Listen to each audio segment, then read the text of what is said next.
join in the salute to our nation's flag. Ready, begin.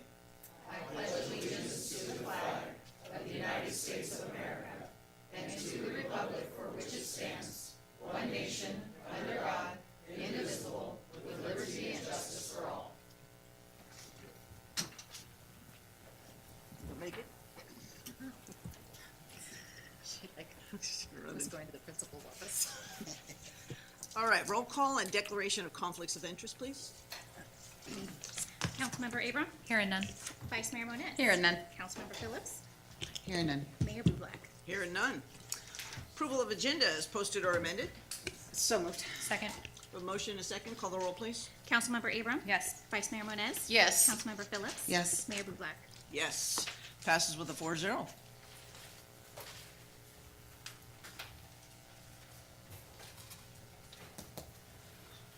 Okay.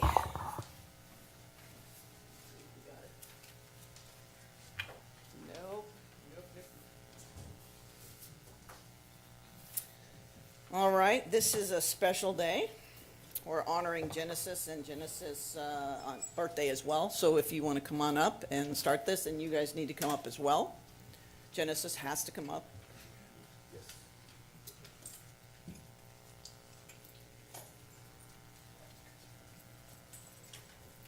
Do you want to start it? Sure thing. Let's do this.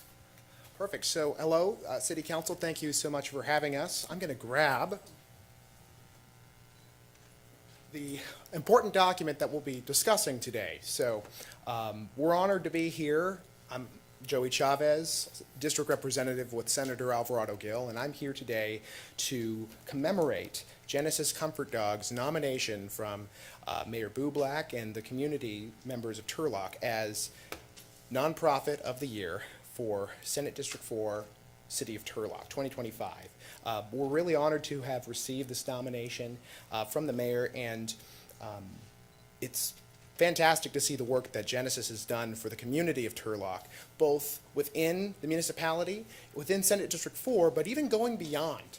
You know, talking to Pam and Ron and other members of the ministry, I was really impressed to see the level of service that Genesis has given to the state of California. I learned that she was deployed in Los Angeles when the Palisades fire came about, giving comfort to countless firefighters. People have lost their homes, and even here in this district, comforting family members, members of the community who have undergone trauma of different sorts.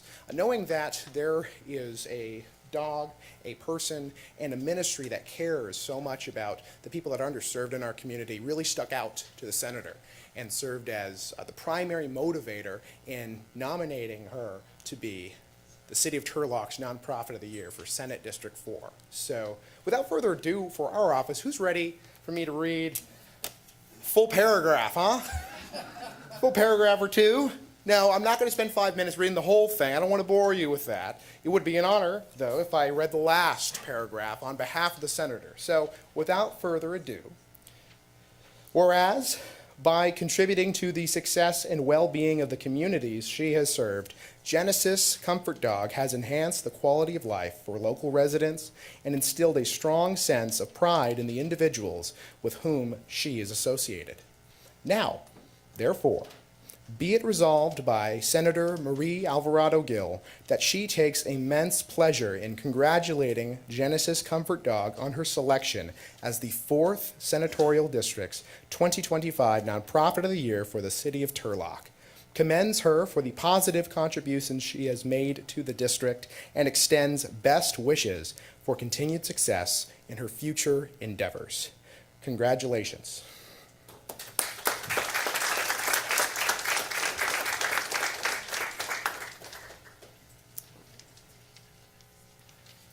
And we also wanted to honor that there was a birthday that Genesis just had. So just to kind of collaborate with the effort of the nonprofit of the year and the birthday, we just thought we'd make sure we got it all done right here. We want to get a huge picture, and I brought nothing for Genesis to eat. I apologize. But we have a proclamation and just want to wish you guys well, to make sure that you are serving our community, the Outerline community, LA, all these different places, and we're super proud that you guys have taken this upon you. I know it took a long time to get certified, and Genesis is just mellow, and the mayor of Turlock, it's kind of embarrassing, but she's much better. I've just let her be. So on behalf of us, here you are. And then you have theirs. Is that thing? Yes. So you have to hear from me twice. Hopefully the third time, depending on how long my legislative update goes. Well, once again, we're so grateful to have Genesis Comfort Dog here on God's green earth, especially here in the city of Turlock, and wanted to recognize her birthday, which was just last weekend. So I'm going to read this on behalf of the senator again. We'll keep the trend going. On behalf of the California State Senate, I am proud to recognize Genesis Comfort Dog on the special occasion of her birthday. Her presence brings healing, hope, and joy to the people of Turlock, California's 4th Senate District, and beyond. She embodies the spirit of service and compassion that reflects the very best of our community. Congratulations and best wishes always.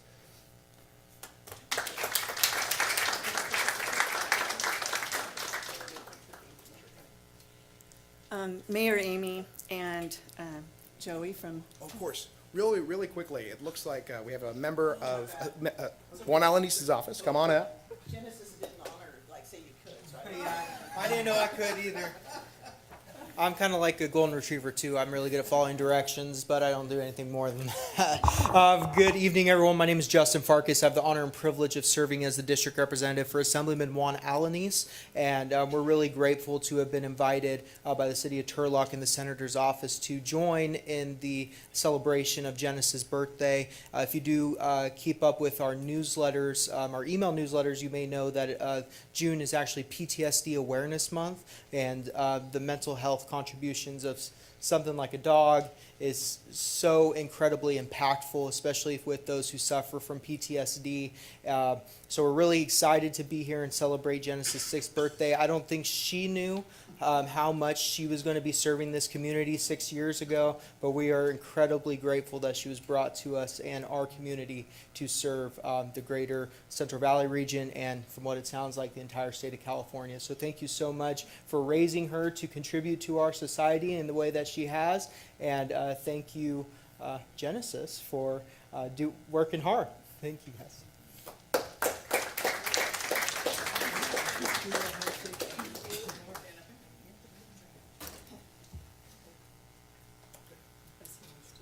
somebody else? We're gonna get a picture with all of okay, us up there. all right, perfect. All right, Mayor Amy and Senator Alvarado Gil and Joey, I humbly accept this recognition on behalf of Genesis, her handlers, ministry partners, and the entire team that makes our ministry possible, based out of Good Shepherd Lutheran Church. Genesis has been serving in our community now for over 3 years, and this has been our busiest year. In this time, Genesis has acquired a few nicknames from people that she visits. Among them, Queen of Kindness. That was from the Turlock School District, where she was invited to be a part of their emphasis on being kind. Another one was MVP of Volunteers. This was from Jessica's House Volunteer, where we work on a regular basis, a weekly basis with Genesis. Pretty Dog. That's from a resident of Kosher Assisted Living's Memory Care Unit. And most recently, maybe my favorite one so far, we were invited to an event with young fire or burn survivors. While embracing Genesis, one teenager asked us, "Who is Genesis for?"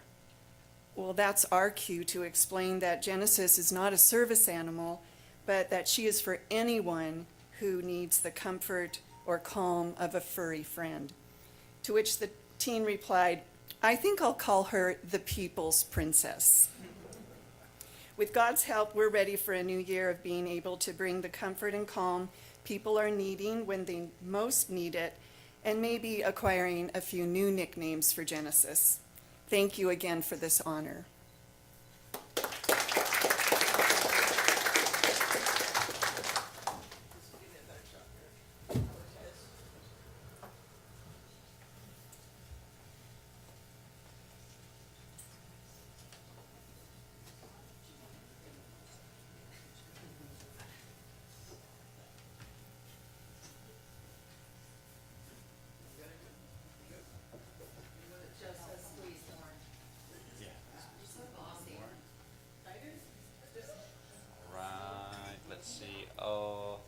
this in just a little tighter.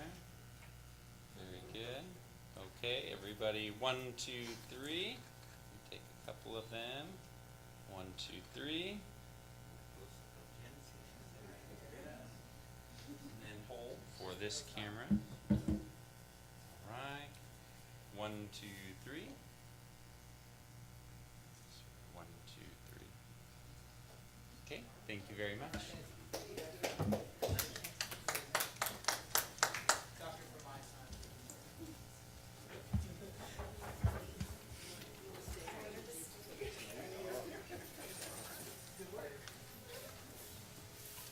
Mr. Fisher, you're up.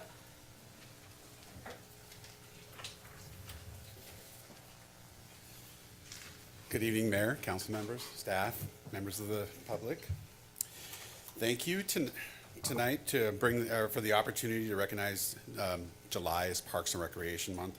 This year's theme is Build Together, Play Together, and I thought that was especially appropriate since we just opened the Columbia Pool and we're certainly playing together in great numbers.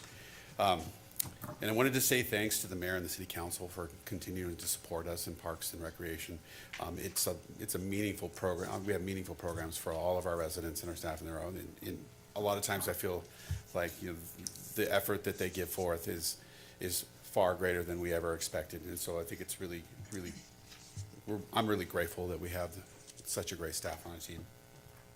So it's designating July as Parks and Recreation Month.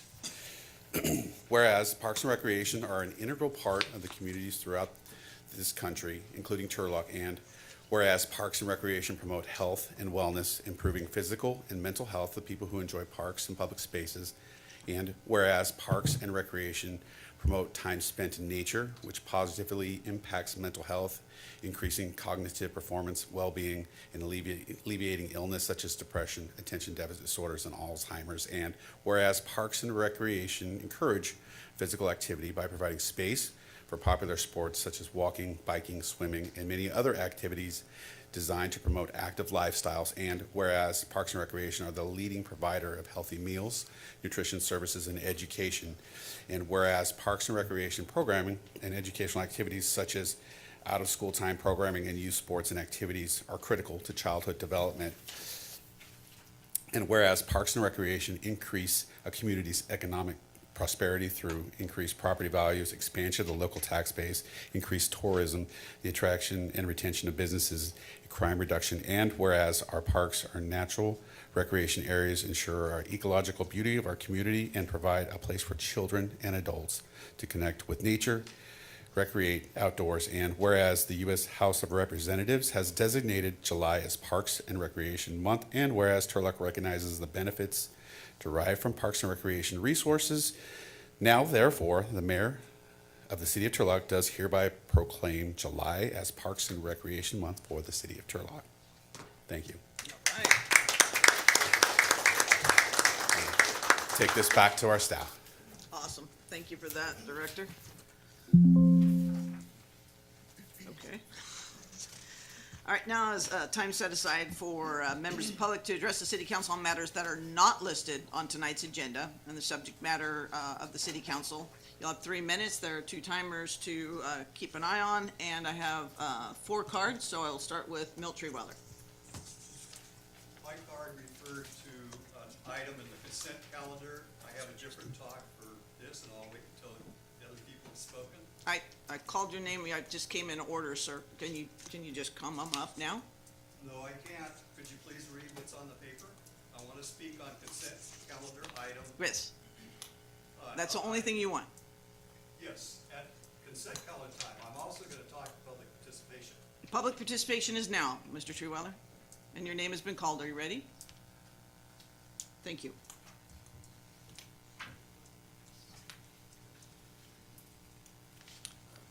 Good evening, Milt Treewiler. Here in Turlock, it's very sad and alarming to see our freedom and democracy being suppressed. Power and money have always been a strong attraction and motivation for some people, but it's become an obsession for a few people here in Turlock. Some on this council have adopted the false idea that they and only they know what's best for the people of Turlock. They do not use research and evidence to support their ideas or goals. They live in a dream world where they believe that what they think is the only thing that's true. People who govern with these kinds of thoughts are not good for the city of Turlock. This is because in the real world, we have reality, facts, and laws. Our California ancestors gave us laws that provide the public with access to government information and processes. The Ralph Brown Act is a public access law that ensures the public's right to attend the meetings of public agencies, facilitates public participation in all phases of local government decision-making, and curbs misuse of the democratic process by secret legislation. Under the Act, all meetings of local legislative bodies are open to the public and all persons are permitted to attend the meetings. The public's right to open meetings is not only guaranteed by the Brown Act, but it's also enshrined in the California Constitution. The Brown Act provides that legislative bodies shall not prohibit members of the public from criticizing policies, procedures, and programs or services of the agency or of the acts of omission of the legislative body. Public meetings of government bodies have been found to be limited public fora. As such, members of the public have broad constitutional rights to comment on any subject relating to the business of the governmental body. Any attempt to restrict contact of such speech must be narrowly tailored to effectuate a compelling state interest. The mayor has not been facilitating public participation in all phases of local government. Decision-making, and this curbs misuse of the democratic process by secret legislation. In the last 11 years that I've attended almost every council meeting, the people of Turlock have had 5 minutes to comment on consent items at that time. The time was later reduced to 3 minutes by this mayor and was lowered to 1 minute at the last meeting. It's obvious that this mayor is stifling the freedom of speech here in Turlock. We do not want a dictatorship like in North Korea, China, or Russia have here in Turlock. People of Turlock, it is super important that you attend as many of these public meetings as you can, because you can see right here, even tonight, that we do not have freedom like other cities have. I go to other city meetings. I'm welcome to their meetings. I can speak at their meetings freely. They welcome me to their meetings. Here, I'm harassed. Thank you. Lynn Searle?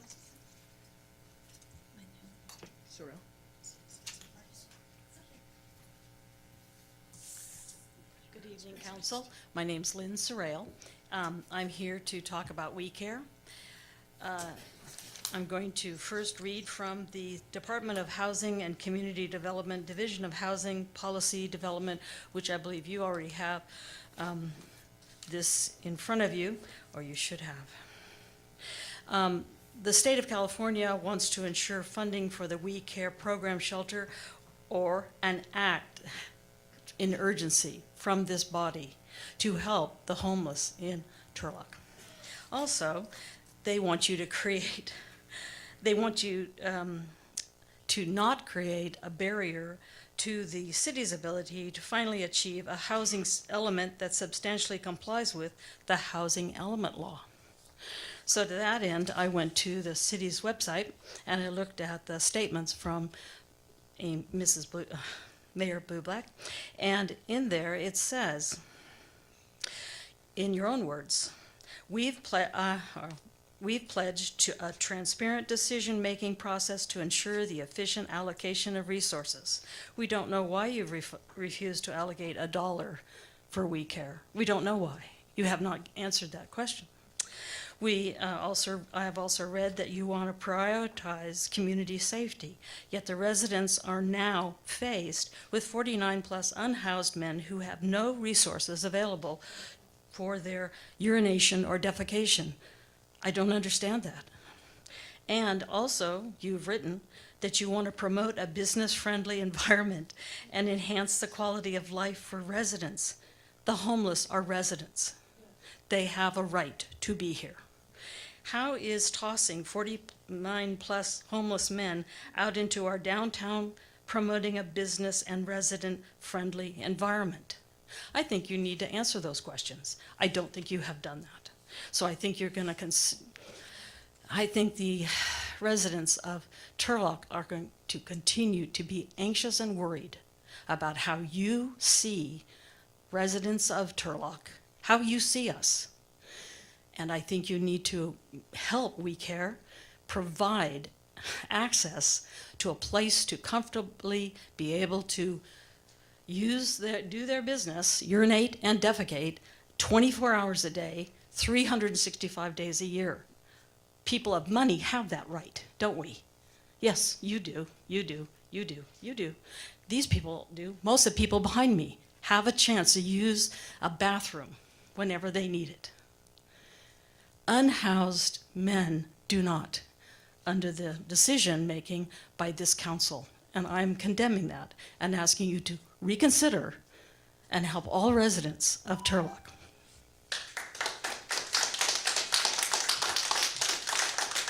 John? Cheryl?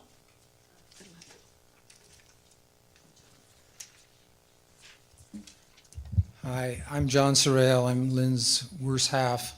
I've lived here with Lynn since 1986. I'm a retired professor at Cal State Stanislaus. I don't really have a whole lot to say. I've been kind of studying this, what went down. I've been trying to catch up on what happened. Obviously, you know, if there's 50 people, 49 people who are in a bad spot, it just seems reasonable that their neighbors would want to help them out in some way, would want to contribute to helping them out in some way or other. The city seems to have just washed its hands of the whole thing, and they're kind of saying, well, you know, probably somebody else will deal with it. We're not going to. And I just think that that's a really bad approach, you know, that the city should be at least doing something. If it's not, okay, you know, I think you should have spent the dollar and taken the $250,000, you know, but if it's not that, then at this juncture, I'm not sure exactly what's possible, but I think, you know, you should be putting your heads together and figuring out what is possible and trying to make something happen for these men. Certainly if you do nothing and the place closes down and they're just walking around, then you've got a problem anyway, right? Somebody's going to have to solve that problem. What do we do? Put them on trains, you know, and send them to another city, or, you know, is that the kind of thing that we want to do? Because you're just making a problem for somebody else, right? The problem really doesn't go away. And, you know, maybe somebody would be putting them on, their people on trains and sending them down here, you know, and that's, you know, just musical chairs. We should do something for the people that are here in the place where we live. That's it.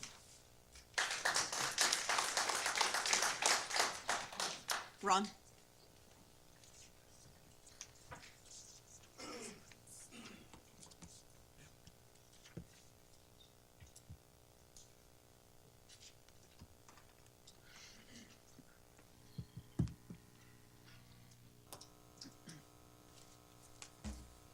Good evening. In 2007, a report by the Cal State Center for Public Policy Studies stated, in order to move persons out of homelessness, programs providing services must have clear and consistent objectives, with the overall goal of moving persons out of homelessness, and must provide evidence that the intended outcomes are being achieved. Accountability is a crucial issue in responding to homelessness. A homeless shelter will have an impact on the surrounding area, and steps must be taken to reduce consequences and the cost of the shelter to the surrounding area. Next slide, please. Unfortunately, for 20 years, WeCare has ignored this. The 2024 state audit of homelessness funding stated, the number of people experiencing homelessness in the state has increased significantly during the last 10 years. State has not aligned its action plan to end homelessness with the statutory goals to ensure accountability and results. Next slide, please. The 2021 Stanislaus Civil Grand Jury final report stated, despite enormous funding for homeless programs, overall the system to date has not reduced homelessness.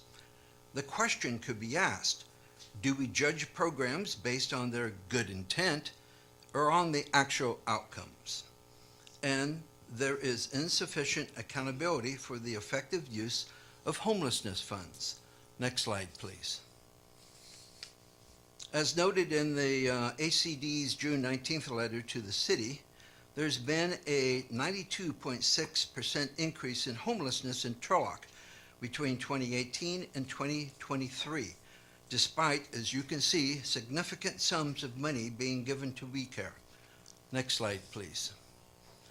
It is clear that transparency and accountability of the service providers is crucial to the goal of reducing homelessness in Turlock, and that the City Council followed these recommendations in their request to We Care for accountability. If We Care and USF had followed these recommendations, the letter of support would have been approved, and they would have received $200,000, and with the donation from United Way, their financial needs would have been met. We Care made a poor decision, and the fallout to them and the potential fallout to our housing programs is all on them. Thank you. Anstrom?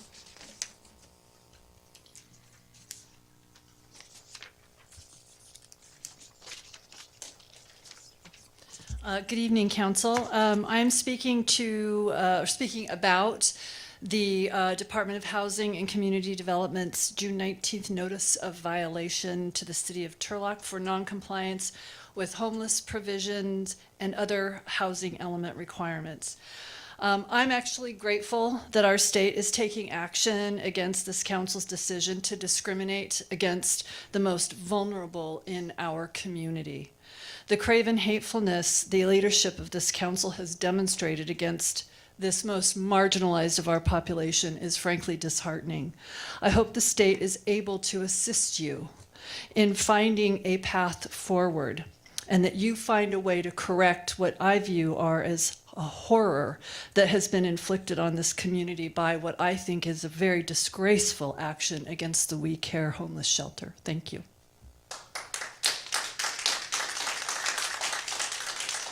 I have no other cards. Is there anyone else? Good evening again, Turlock residents and council. Justin Farkas representing the office of Assemblyman Juan Alanis, coming to provide a brief legislative update. Starting up in Sacramento, the Assemblyman has had 4 of his 7 bills that were passed over to the Senate scheduled for hearing. 2 of those Assembly Bills, 16 and 17, are in regards to the speed and transparency of our election process. We have another involving the proliferation, I guess you can say, the copying of exploitative materials and evidence involving children, making sure we're not re-victimizing victims of sexual violence and other very egregious crimes.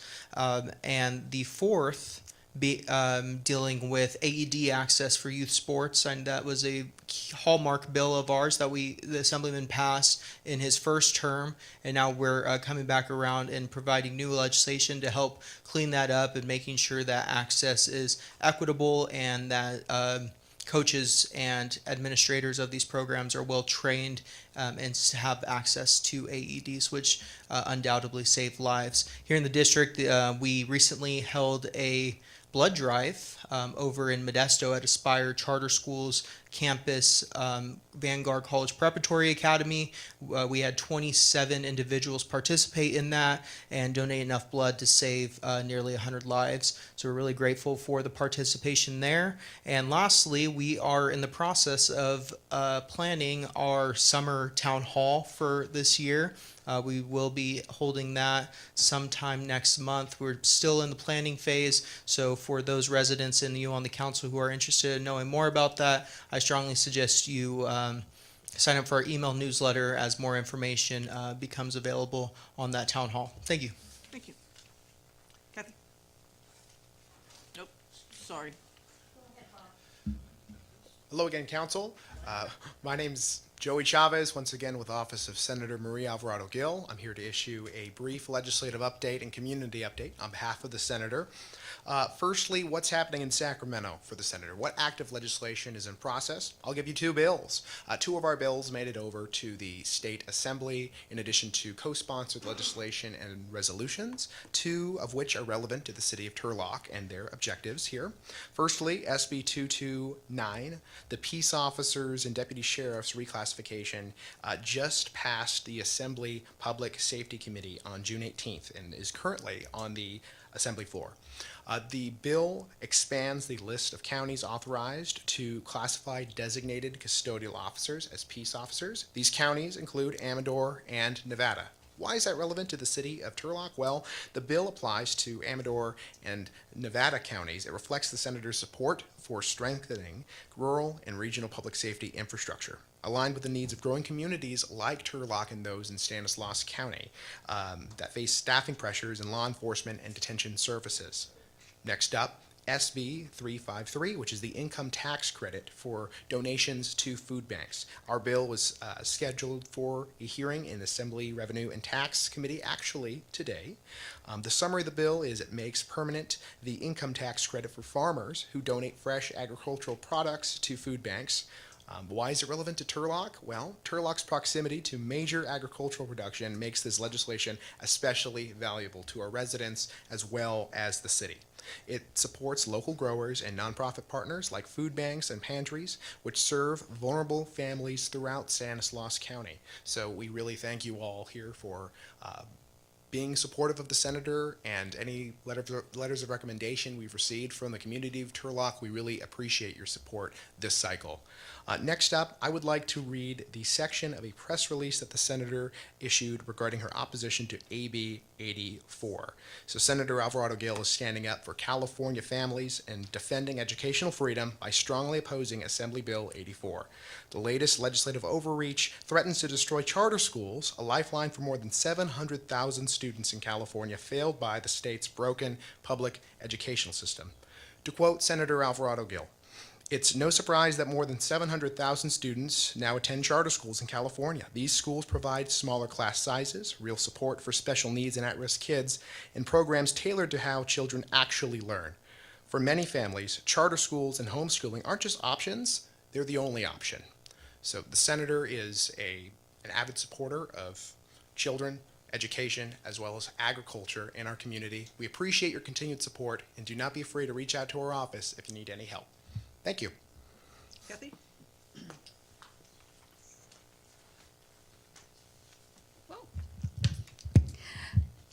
Good evening, City Council. Thank you for this opportunity to comment. My name is Kathy Dew, resident of this town for over 35 years.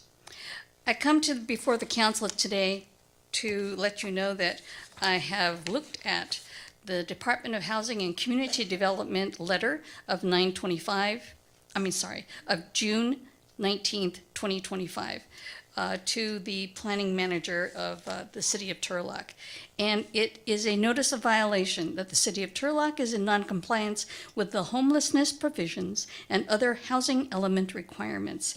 The letter, multi-page letter, goes on to describe in great detail not only what the notice of violation means, what the violations are, the ramifications of losing the homeless shelter, the We Care homeless shelter, and its impact on our local community. And then finally, it goes through what would happen, what are the consequences of not complying with the provisions of the housing element requirements. There would be possibly restriction of some state funding, possibly fines and other financial ramifications which would be lost to the city. And third, it potentially could even, if continued violations go on, it could even result in the California Attorney General filing lawsuit against the City of Turlock for violation of the housing elements requirements. Second item is I wish to contradict the a statement in the letter to the response from Mayor Amy Bublak to Governor Newsom. And in that response, she said, "Your position essentially creates an unfunded mandate for the city." That unfunded mandate being the city of Turlock must provide housing for the unhoused. An unfunded mandate meaning they don't pay for it. The city of Turlock would end up having to pay for it. All the consequences of state funding, its impact on our neighborhoods, business owners, and residents are borne by city government alone without any outside aid. If I am to understand this letter correctly, that's not true. If I am to understand this letter correctly, there are multiple funding opportunities and obligations that the state of California provides to the city of Turlock and other communities such as ours to help fund the housing situation. So thank you. Bob?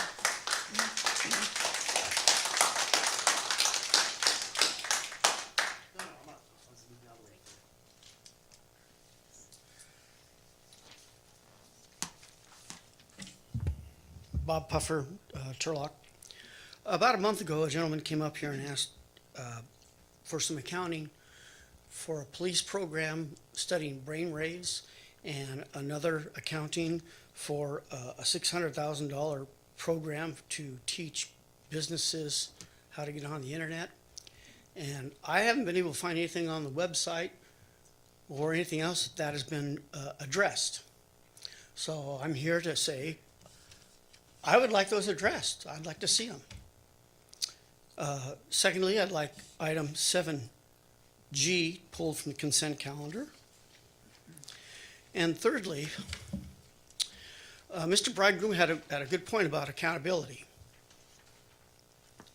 And obviously, state of California, or the city of Turlock is having a hard time being accountable to the state that Ms. Dude brought up. It's funny. I mean, it's easy to say you have to be accountable, and you'd be surprised how hard and difficult it is to stay on top of that stuff. I think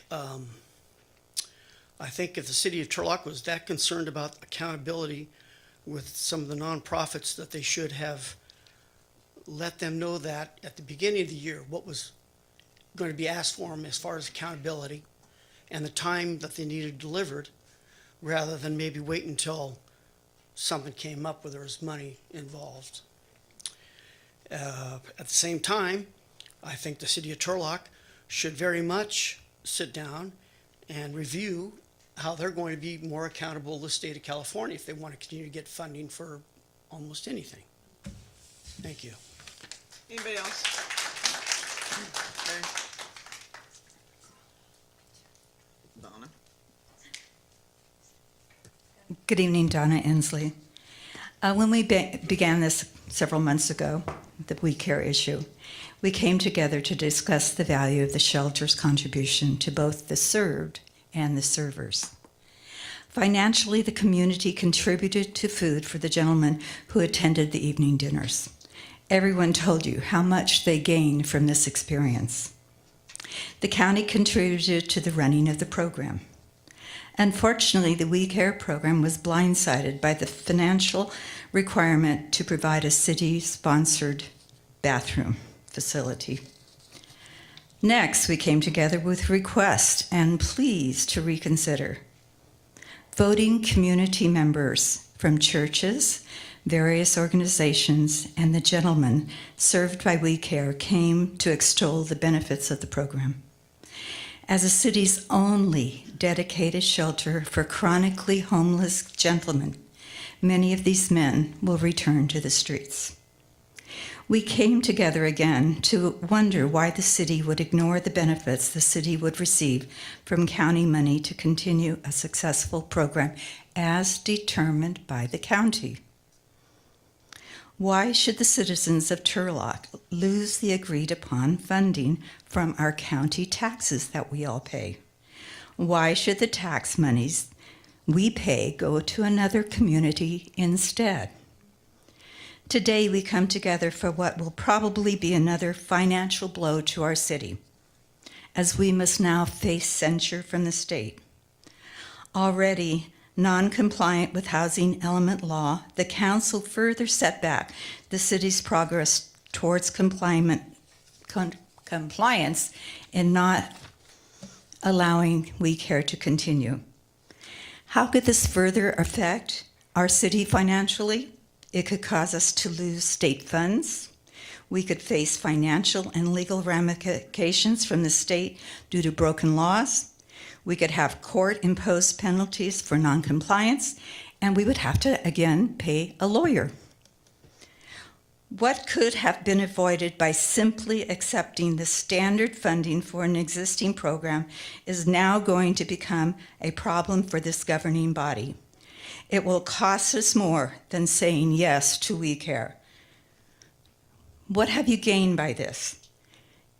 Have you done it just to make a point that we are tough on the homeless in Turlock? Or are you here to actually save us money? I don't know.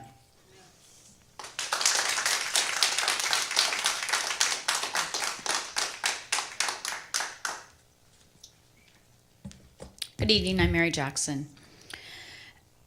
I want to point out a reason why I think no one really talks about why our homeless has increased. Governor Brown had to let people out of the prisons.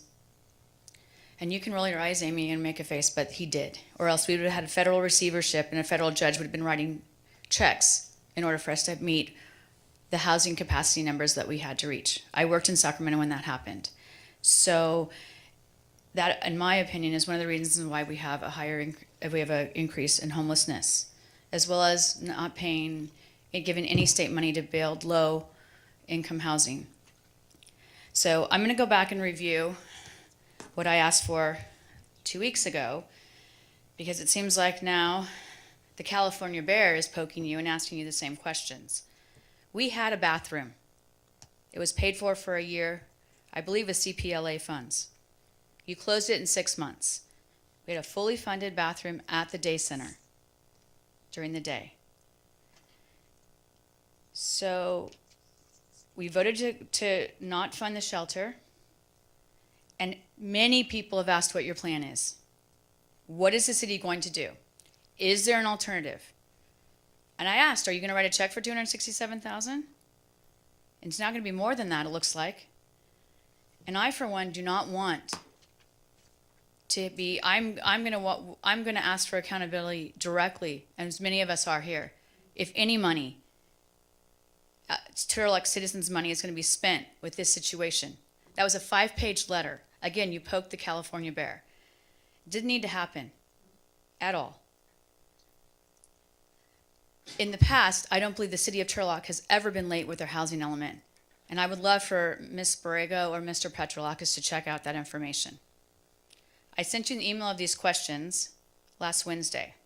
I don't know if I have to do a CRA request, but I'd like to have them answered.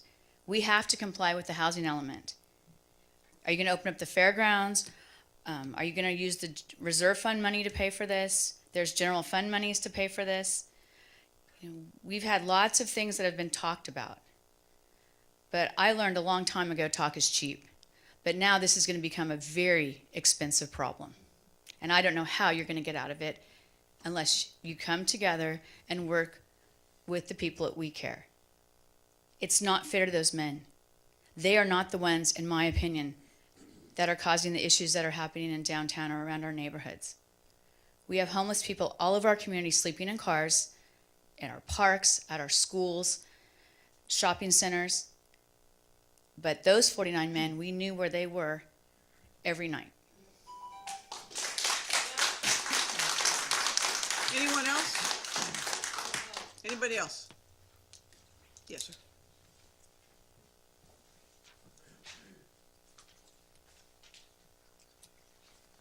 Phone to open.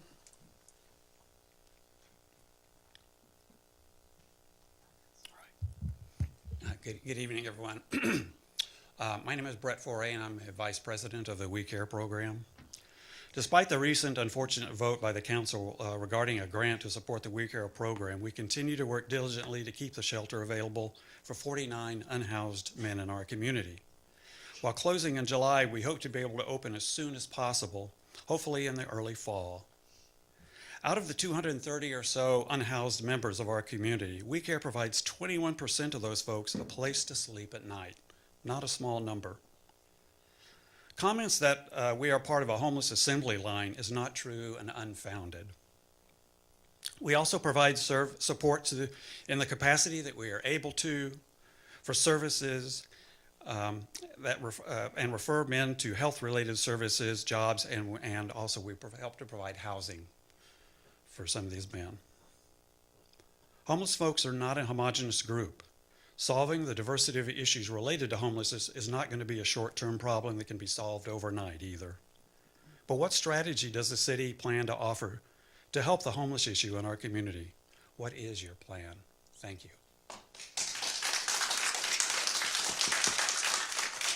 Anyone else before we close public comment? Yes.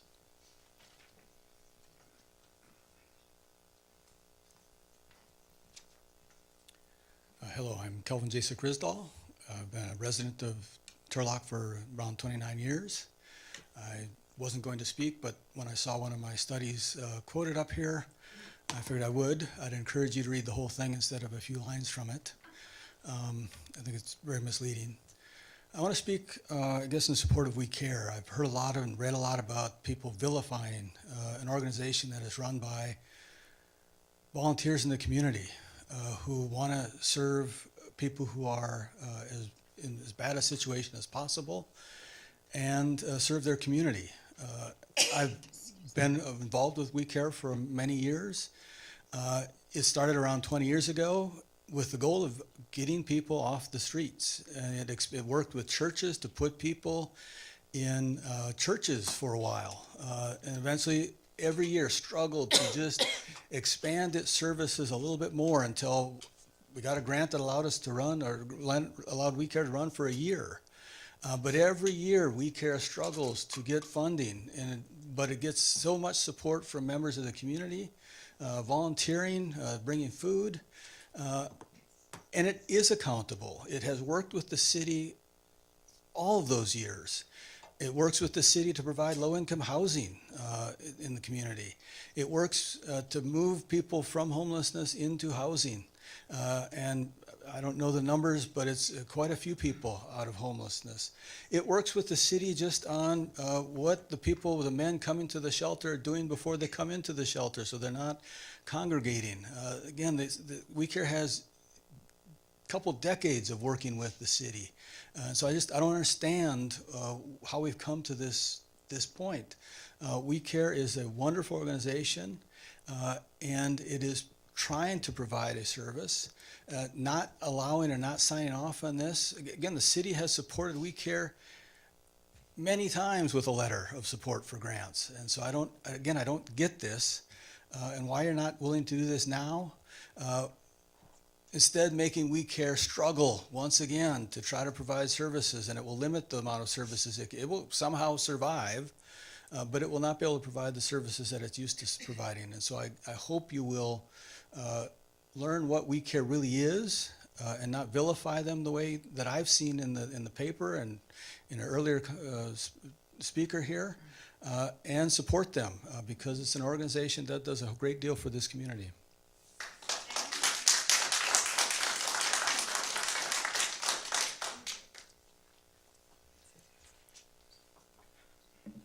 Good evening. My name is Sandy Singh, and I'm a board member for the We Care program in Turlock. The progress we're making towards reopening has come not because of the city council's support, but in spite of its inaction, and that's deeply concerning. What we asked for was a modest financial contribution and a simple letter of support.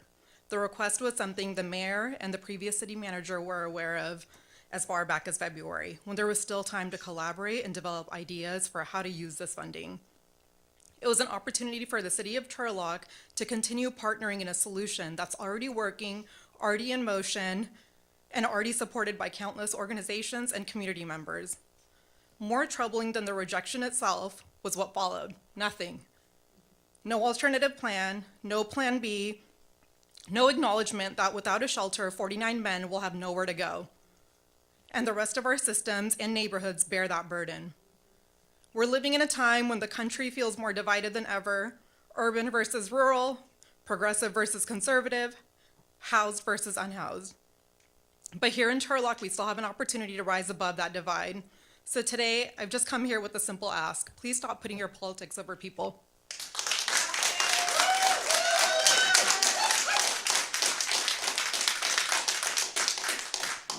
Anybody else? Julie?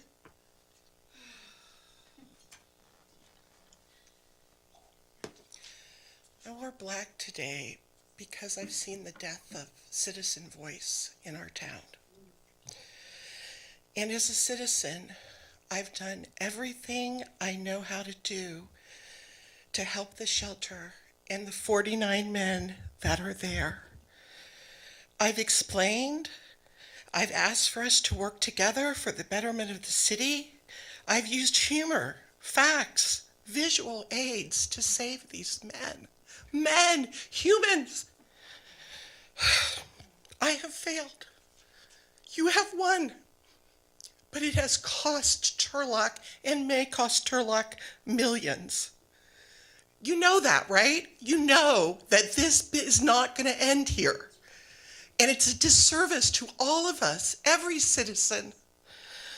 The citizens have spoken for months, asking for a reprieve. Some even begged. But we have lost. But I do say, and I will say, that I am awed by the people that have spoken, by their commitment to the community, by their perseverance. Thank you all. I appreciate the 3 minutes I have to share my thoughts. I will continue to help those on the streets, and I pray for a more compassionate and realistic council in the future.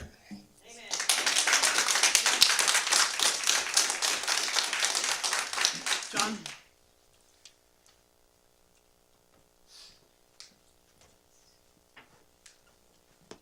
John Gebelein. I just want to remind all of you that on Monday, or actually I think it's this Friday, that will be the last day that United Samaritans will be doing senior meals and everything else like that. And you guys had mentioned something about getting extra money for them. Well, it isn't going to help. Their situation is donations are way, way, way down, and they have to serve the other 800 to 1,000 people they do 5 days a week, making sandwiches and meals and things like that. So that's their choice. So it's just another thorn in the side of things like that. And so as someone who prepares meals down at the Gospel Mission with our church and everything else, we try to do our best and everything else like that, and hopefully we can some way find a way to provide meals for the seniors. But the United Samaritan still does it, serve lots and lots and lots, and I mean hundreds of senior citizens with their mobile things like that. So it's not that everybody's going to do it, but it's just another thing. And for all of those of you who care about the homeless, write the governor. The governor has proposed cutting $170 million. Okay, sorry, $170 million out of the budget to all sorts of cities around California for all these things. So for somebody who has, said that it's really important, but they're going to spend over $40 billion on climate projects. Because we all know once they reach that goal, we'll all be safe, there'll be a bubble over, and but the other people won't be able to exist. Thanks. Anyone else? Okay, we're going to close the public comment. Move on to the consent calendar. Motion to approve Hold on, minus we're gonna items open the 1 G minute. and I. Oh, Hold sorry. on. Yeah. New thing going on here. So all matters on the consent calendar are considered routine. well, yeah, I'm gonna ask both of them to come up, but I'm just reading verbatim. Any item may be removed from the consent calendar and considered separately at the request of the mayor or council member prior to the council action. I have two people who have asked, Milt, if you'll come up and speak to your question regarding 7I.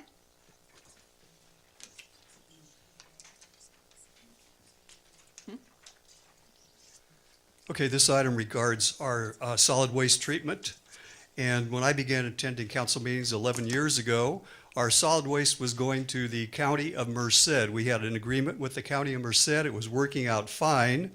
Somehow we got transferred over. There were some issues, but we got a better rate from the county of Merced. So I'm kind of curious, and I do have two questions for our director. Those questions are, did you check with the county of Merced to see what they would charge us for this service? That's number one. And number two, will the price of this service remain the same for the full 10 years? Because this, again, is money for us, and we did save money here in Turlock. We're not going to need, if we can get it cheaper with the county of Merced, we should be taking our solid waste to the county of Merced. Thank you. Mr. Fisher, you want to answer this, sir? Oh, you got somebody here? Oh, my bad. If you'll come on up over here, it'll be helpful.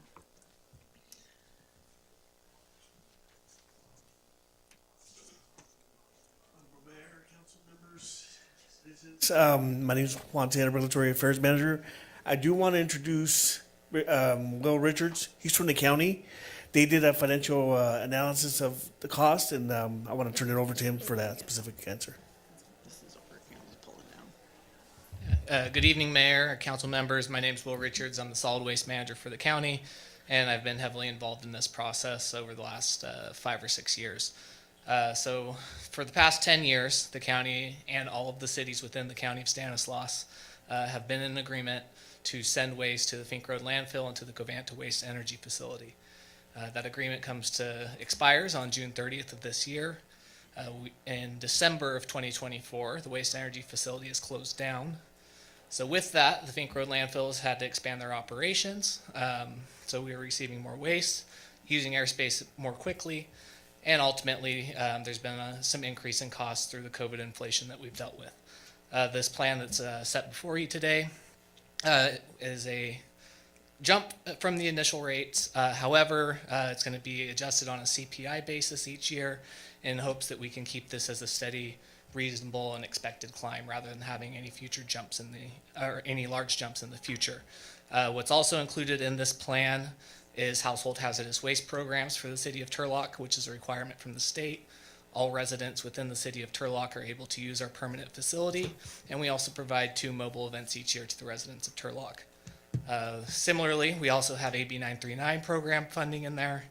That funding allows us to be in a regional agency with all of the other cities in the county with the exception of Modesto, and that allows the county to be the sole provider of any reports and all regulations as it pertains to AB 939, which required a 50% diversion of solid waste back in 1990 and is still in effect today.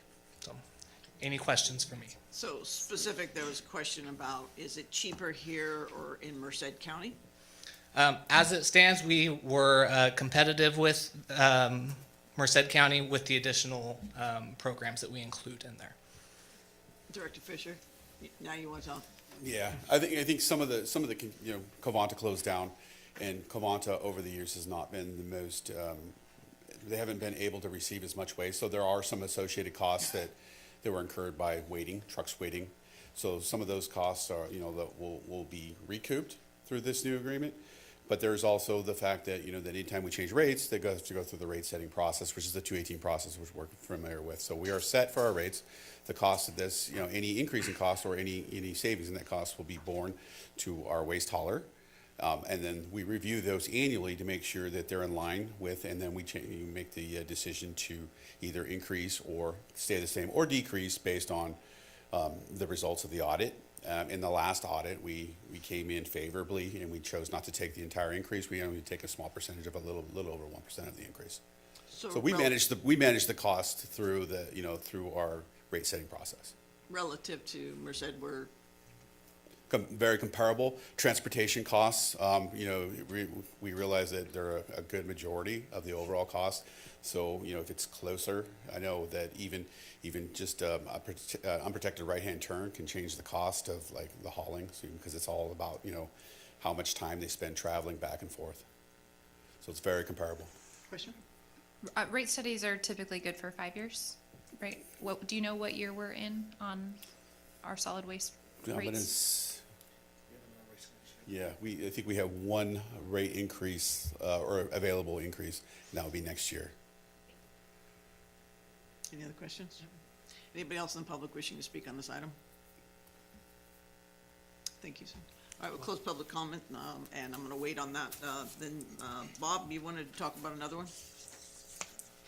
Was it G? Here's one. Aye. Here's G. I think I wound up getting most of my answers. I guess my question would be if we can get a grant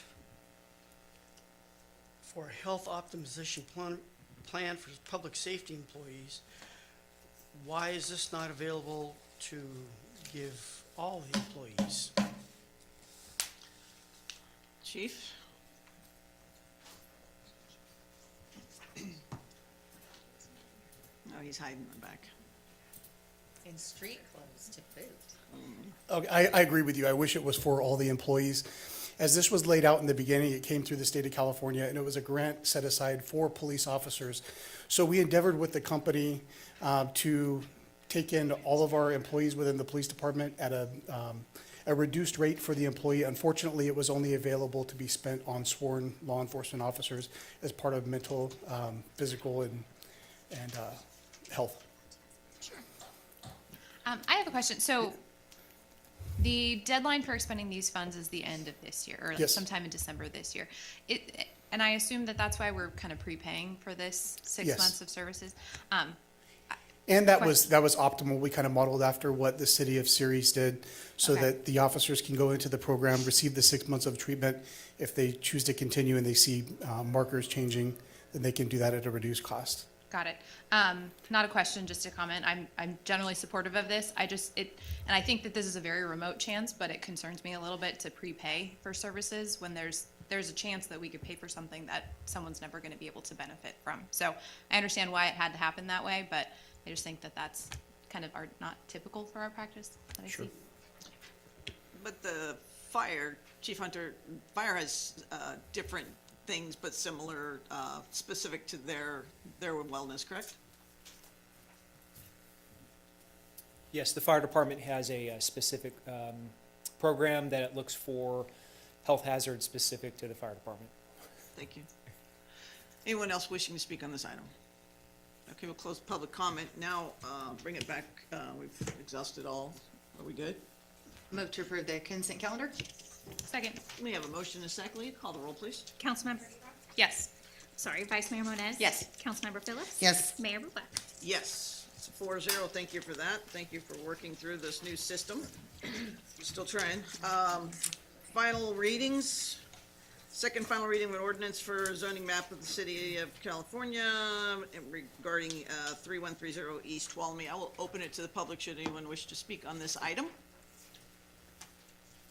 Okay, closing public comment. Move to approve? Second. And that's the ordinance and the resolution? Both. Correct. We have a motion and a second. Will you call the roll, please? Councilmember Abram? Yes. Vice Mayor Moniz? Yes. Councilmember Phillips? Yes. Mayor Bublak? Yes, passes with 4-0. Thank you. No public hearings. Action item 10A, approving the amendments of the public service grants agreements in a form approved by the city attorney funded through the Community Development Block Grant. Ms. Figueroa. We still have some confusion as to the senior meals thing. Help me understand. So as you mentioned, the item before you is to address the remaining $20,000 in CDBG public service grant funds. The item before you as presented would allocate the remaining $20,000 between the 5 organizations who were previously awarded the $10,000 each at the June 10th council meeting, which amounts to an additional $4,000 per organization.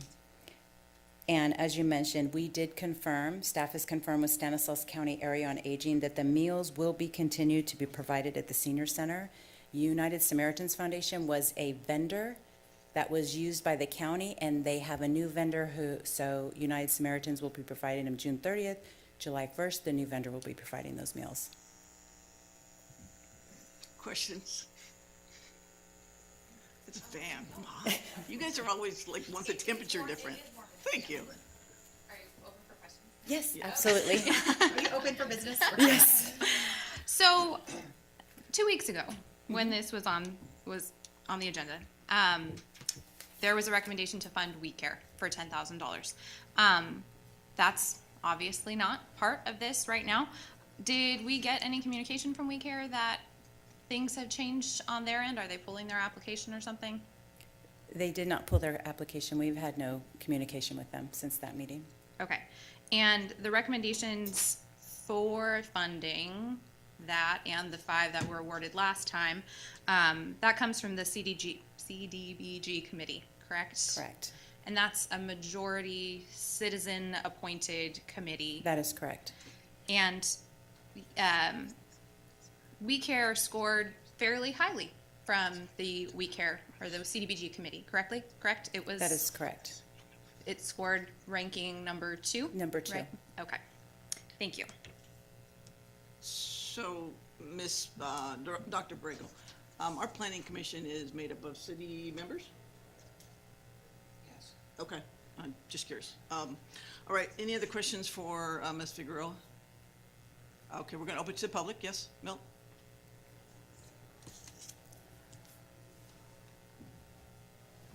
I just wanted to comment on the meals program for the seniors. I understand that we will be getting the food that's provided us by the County of Merced. So the County of Merced is doing a good job for Turlock, and we are right next to the County of Merced, and that's good. And just quickly on the We Care thing needed that $10,000.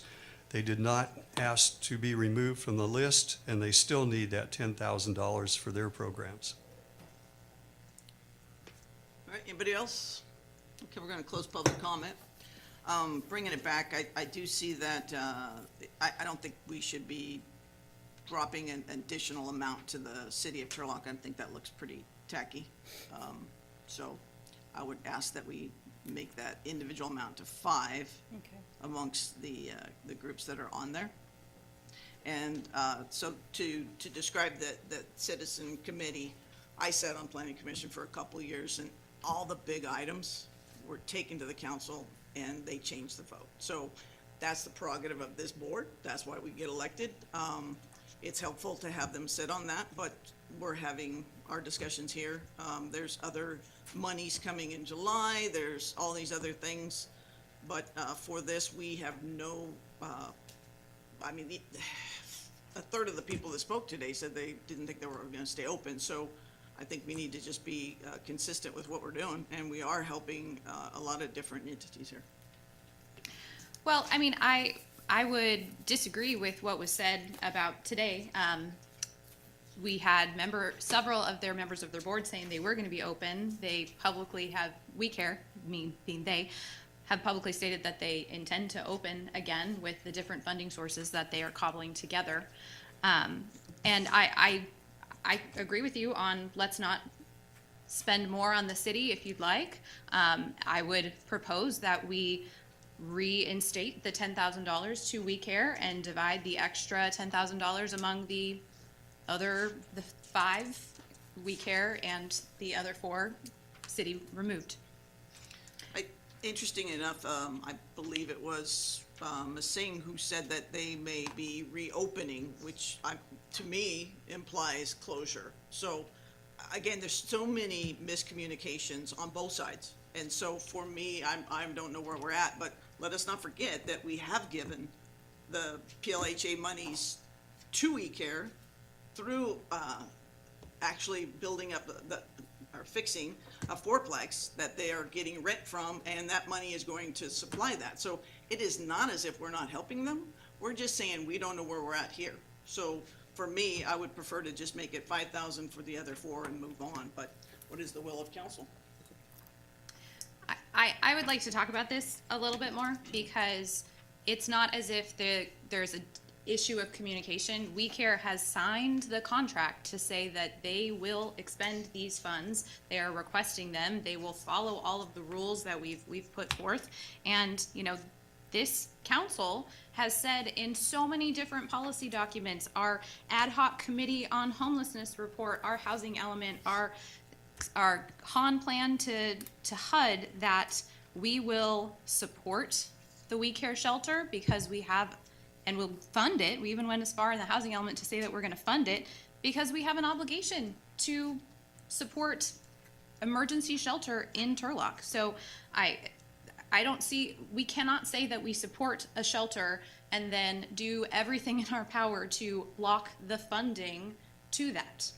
You know, the houses, that we have rehabilitated with other funds, they're serving a different purpose. They are not serving the people who are on the street. That's what emergency shelters do.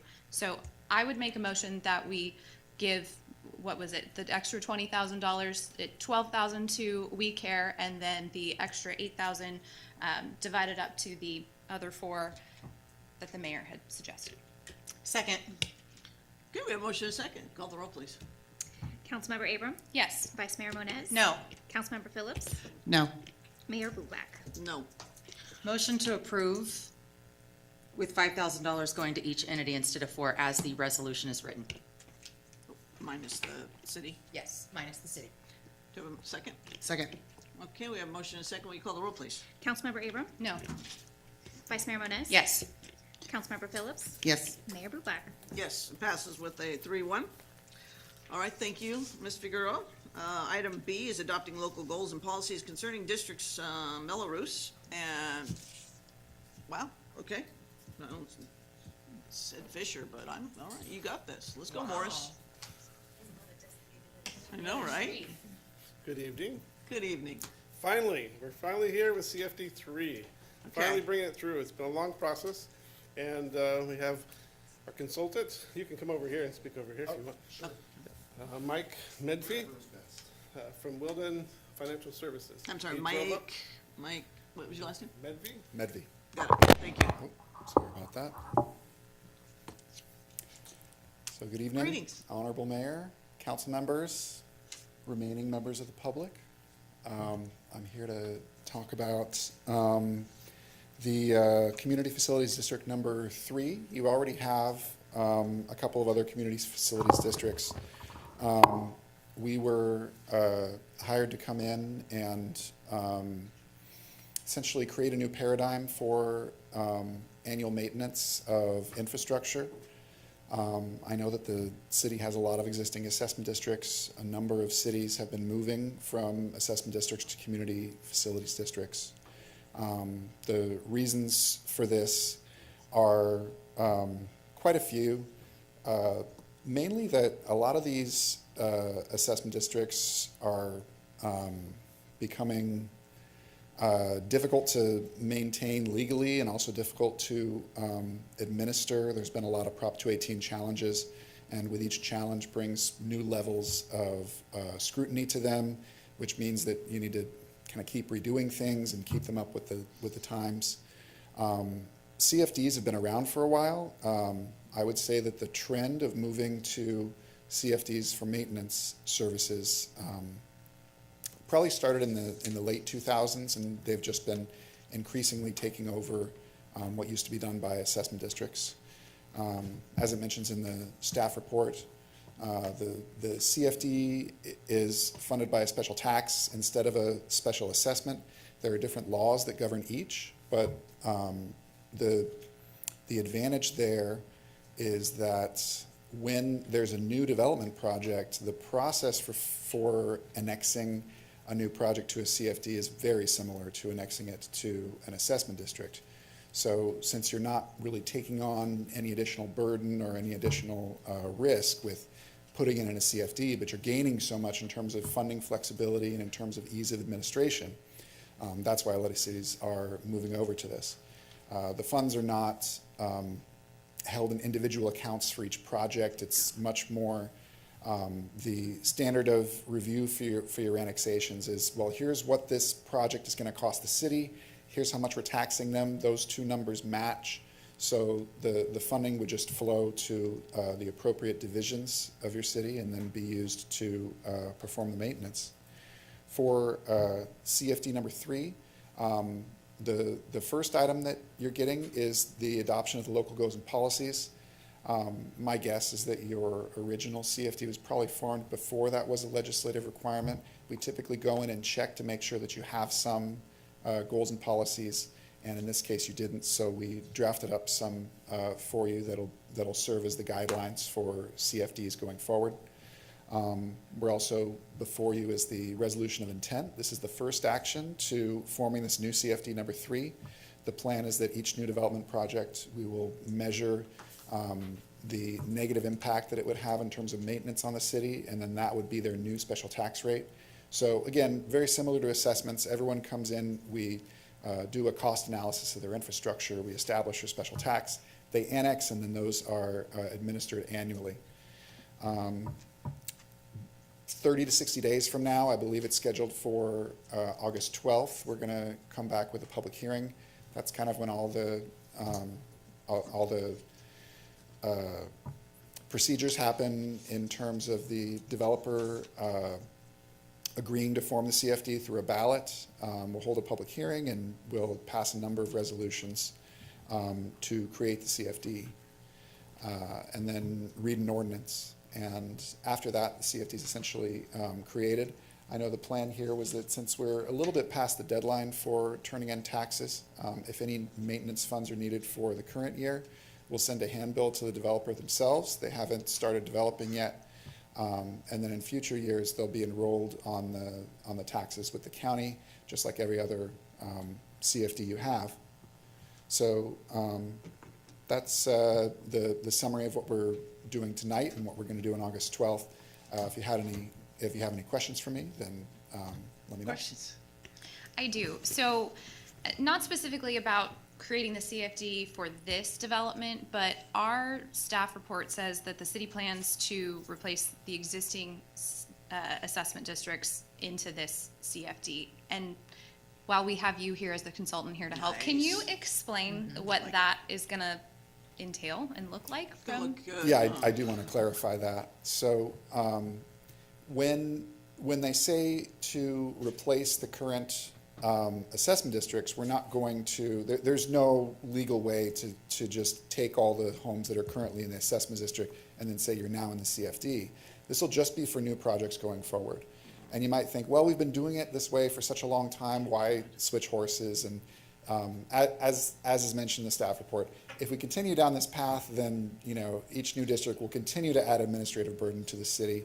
We can't really go back and change what's been done already, but we can, in a sense, stop the bleeding going forward. We can have a more supportive piece of legislation when it comes to determining the impact. You don't need to worry about proving. It's a pretty high burden of proof too, the special benefit to each individual home from the improvements. You can more just say, well, the development as a whole causes this negative impact. We're going to mitigate that impact. It's a lot more sensible from a legal perspective, and then also much easier to administer. So certainly a CFD makes a lot more sense administratively than the landscape and lighting assessment districts that we've had. But are you saying that there is not a way to go back and the members of the assessment district to vote or to join this new CFD? I wouldn't say that there isn't a way. Probably the best way, which is still a bit of a long shot, would be to group them all together into their own zone and then go to a vote of the registered voters, which would require 2/3 to pass. It's a high hurdle. It really depends on the city's goals going forward. If they really want to, kind of crack that egg, then it's 2/3 is a pretty high bar. I would say that my best guess assumption, if I had to handicap it, is that the existing assessments stay in place and we go with the CFDs moving forward. But it is a possibility. It's been discussed. Staff has discussed with me, well, how can we make this happen? You might need to strike a deal with the residents in some sort of way if it's really that important to you. It looks like you already have the escalation factors there. That would usually be what we would use to motivate residents. We would say, well, here's the thing, you've currently got these flat assessments, and we'll lower your initial rate, but then it'll start going up with inflation. We can't do that here because it looks like you already have your assessments going up and keeping pace with costs. So I think, yeah, if I had to guess what's going to happen moving forward, I say that the initial assessment zones kind of stay in place. You know, you might work something out with the residents and get them to agree, but it would kind of be out of the goodness of their hearts. Doesn't always work. And we use the CFDs going forward for the maintenance of these facilities. Mr. Turlock. That discussion was fine, but it's a little off the agenda, so if we could get back to the formation of 3. I will just agendize it for another meeting. Okay, I did read, though, that it includes sidewalks, correct? Yes. That's what I'm talking about. Okay, any other questions for him? All right, we'll open to the public. Mr. Treeweather.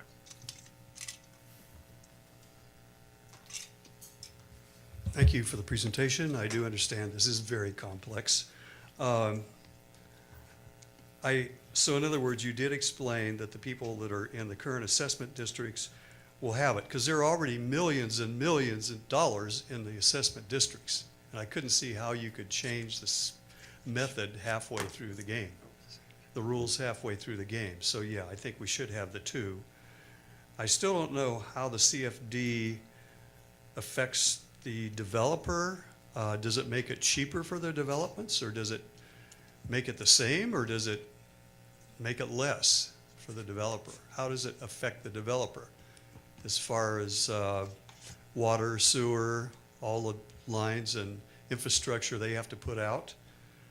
We have our Morgan Ranch. Will this be detrimental, or will this be good for the Morgan Ranch project? Are you familiar with that one? Not specifically. So I think on that, can I answer, Mayor? on that? Absolutely.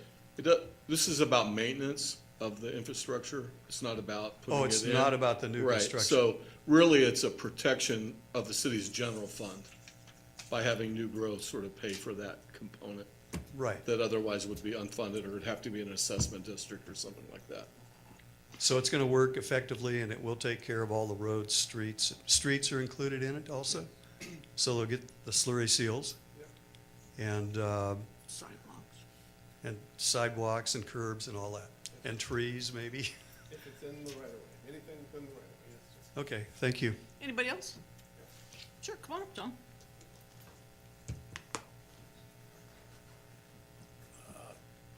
I've never had the ability to understand why cities don't do more things, pre-funding, collecting more funds than they do every year, and for maintenance and that type of thing, having reviews, and everything else like that. So you get it. I mean, you develop the property, but are you making sure that everybody's putting into the pot, just like the new development over at the Strawberry Patch?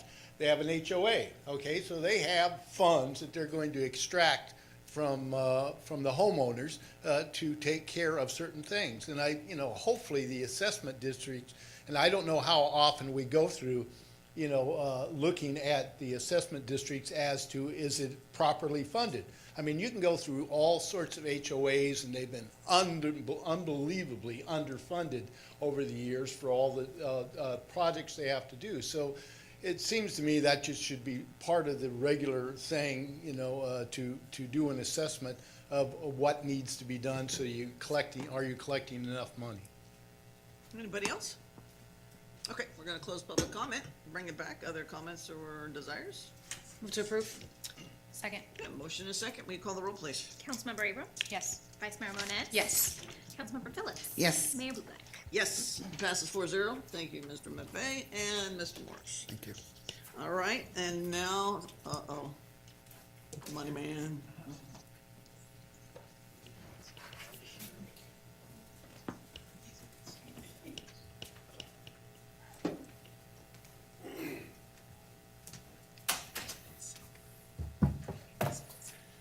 Thank you, Honorable Mayor and council members. Tonight's item before you is the adoption of the 25-26 general fund and non-general fund budgets.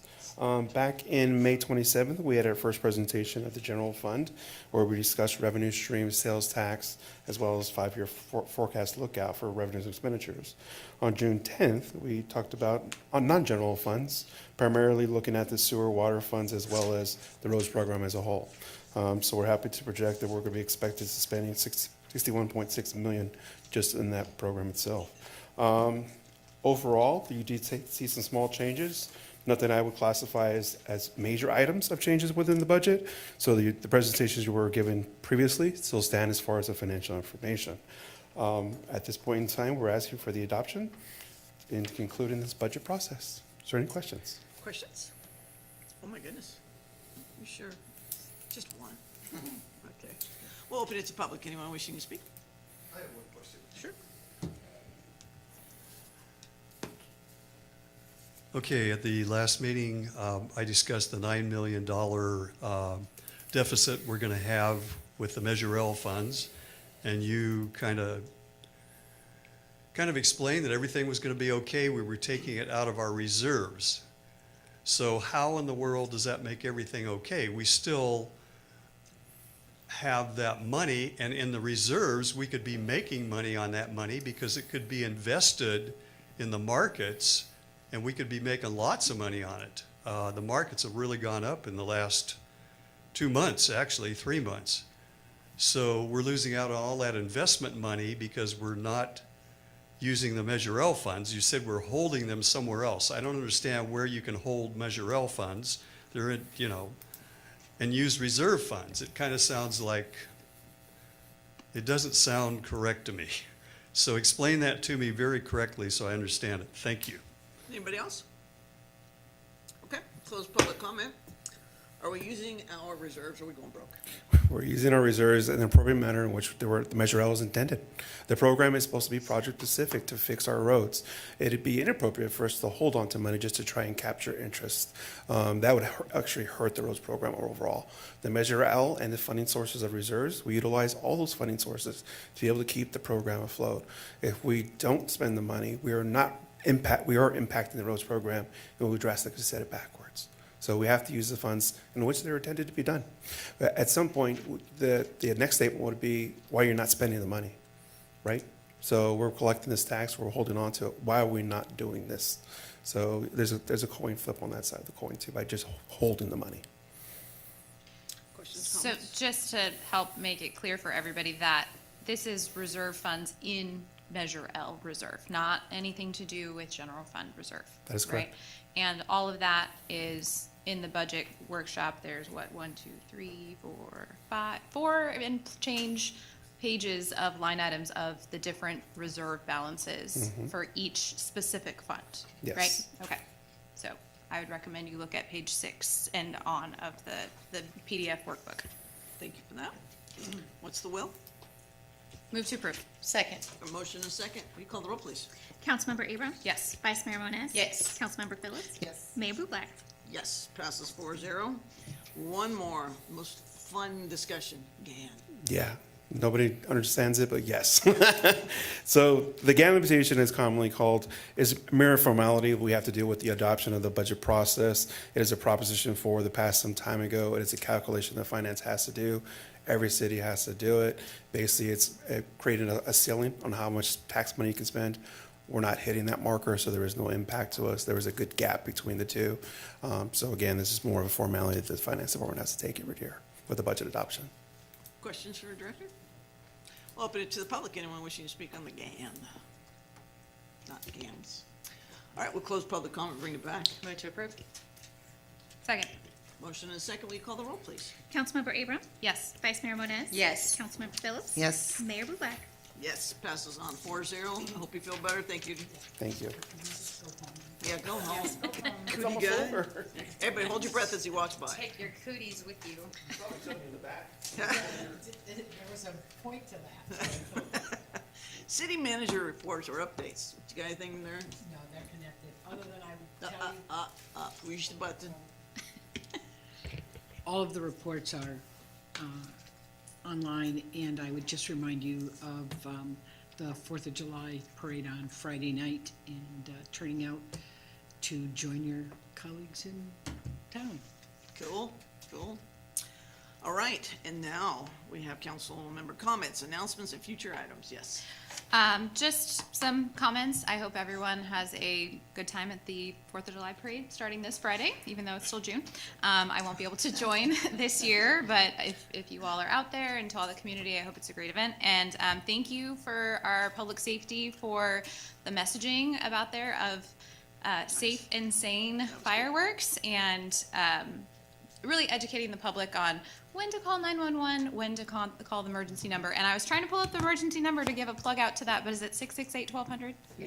Okay, so call that if you're concerned about something that's not an emergency. Vice Mayor?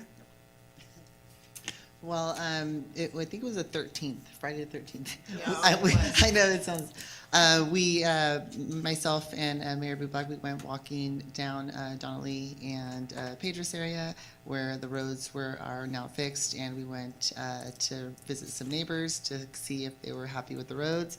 We got a lot of positive feedback, so we're super happy about that, and I just wanted to share that with you all. So, and they say thank you to the city for fixing the roads. It's been years of them waiting. A lot of the residents there have been there for over 20 plus years, and this is the first time that they see that they have the roads fixed. So thank you guys.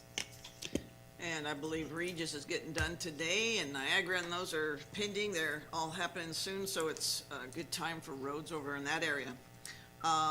Look forward to seeing you guys out there and seeing the non-explosives with the lights. It's a cool little show, and so that'll be exciting. And we have closed session. A is conference with legal counsel, anticipated litigation, California Government Code 54956.9D2, potential cases is 2. B is conference with labor negotiators, California Government Code 54957.6A, agency designated representative is interim city manager Sue Borrego, employee organization is Turlock Management Association, public safety. Outstanding, and we will report out should there be anything. Otherwise, be safe.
it's funny, guys. They did it, wasn't me. Am I done? Am I done? Because my badge doesn't work. All right, we are back. There is nothing to report, and we are in adjournment. Well done, ladies.